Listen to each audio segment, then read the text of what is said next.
So working on Uki Goshi here, which is floating hip.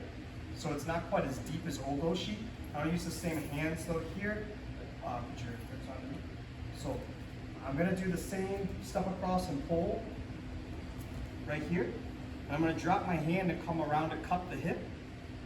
But instead of a full hip through like O Goshi, I'm gonna go shallower and I'm just gonna hit more here.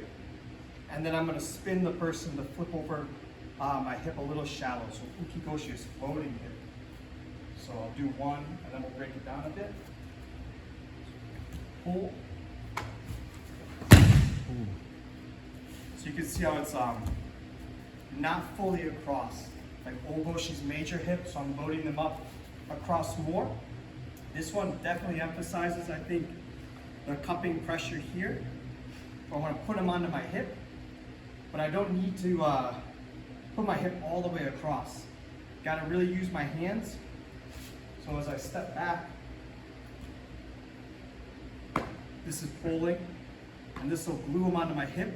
And I'm going to rotate them shallow here. So floating hip. We'll do one more angle. This side. So you can see how I don't step all the way across. I need that good pull here, off balancing. Forward, tension in the sleeve. So now as I drop, see how the hips don't go all the way across. So Uki Goshi, floating hip, everything's really similar. However, when I step through, not O Goshi, Uki Goshi, shallow here. One more throw.